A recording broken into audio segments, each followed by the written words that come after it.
siyaasiga Jamaal Cali Xuseen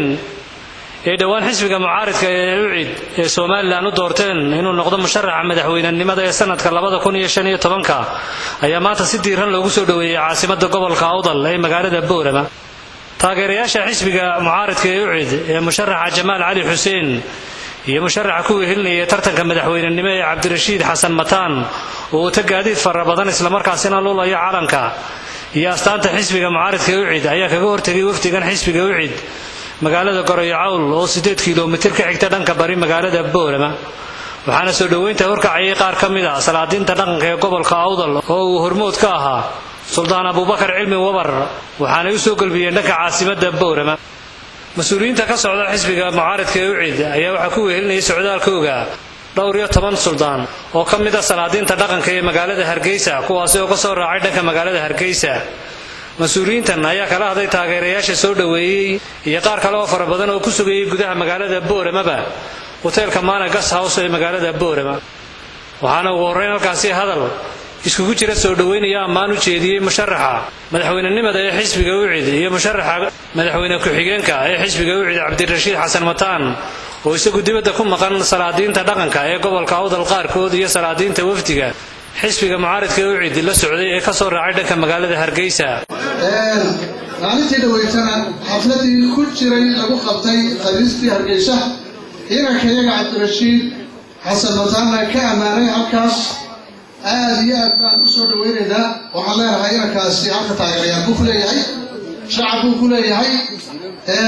sidii aad halkaa uga hadasheenna waan ugu faraxnay taageerayaal aad u fara badanna uu leeyahay. waxaan leeyahay waana ku raacsanahay inaan hoo iyo hilow waan la ag taagannahay. ilaahay idankana waxaan baryaynaa inay ku najaxaan inamadaasa soo sharaxay ee hamida fiican keenay ee inay Somaliland inay ka dimuqraadiyad fiican ka dhaliyaan ku hamiyaya annaguna waa ku barbar taagannahay. waxaan ku tiyaadiyaa ugu faraxsanahay saaxada siyaasadeed ee Somaliland maanta ka hirgashay ee dimuqraadiga ee waxa weeye tartanka hufan maalin walba lagu tartamayo ee geeska baan ku wadnaa aad iyo aad baan ugu faraxsanahay. aad iyo aad baan soo dhaweynaa ku soo dhawaada welcome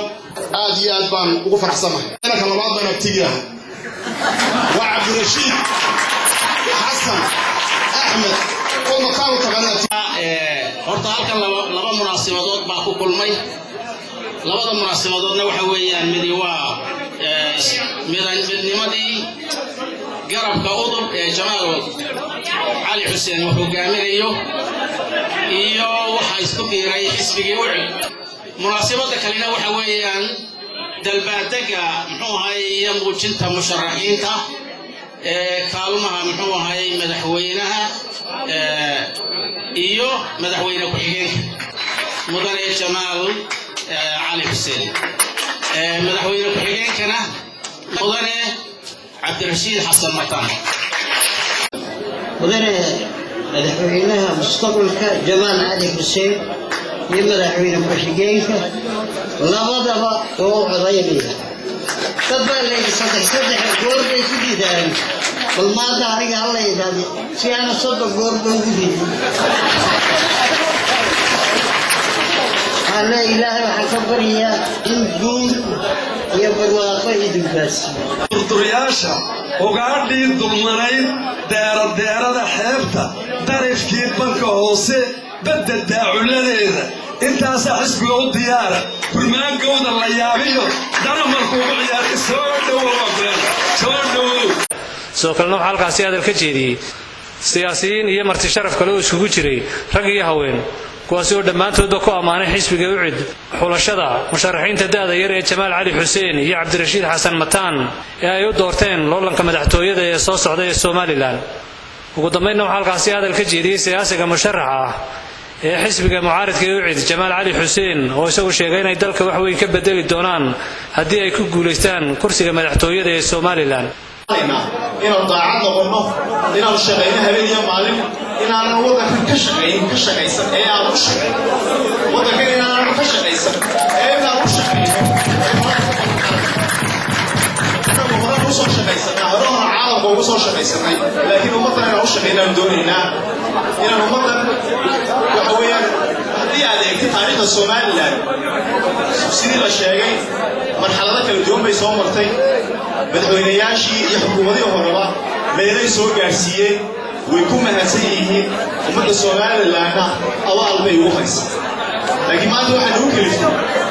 annagu markaanu dadka la tashanay Somaliland miyaan ku qanacsannahay heerka horumarineed ee aynu marayno maanta haddii waddadii la dhisay 1960kii ay maanta isla waddadii uun tahay miyaan ku qanacsannahay inaynu taasi aynu sugno miyaan ku qanacsannahay maanta in ummaddeennii 90% in ka badan ay shaqa laadaan miyaan ku qanacsannahay si kastaba haatee siyaasiga musharaxa Jamaal Cali Xuseen ayaa isagu ahaa musharax xisbiga UCID u soo wareegay dhawaan kadib markii musharaxnimadiisa jagada madaxtooyada ay hore muran uga dhalisay xisbiga UDUB uu hore iskaga sharaxay xisbiga UDUB asoo muran daba dheeraad ka dhalisay xisbigaasi UDUB isla markaasina laba garab u kala jabisay xisbiga UDUB taasi oo sababtay inuu Jamaal Cali Xuseen uu soo wareego dhinaca xisbiga UCID oo hadda looga doortay musharaxa madaxweynenimada ee mustaqbalka هاشم شيخ عمر قود صومالي سات TV بورما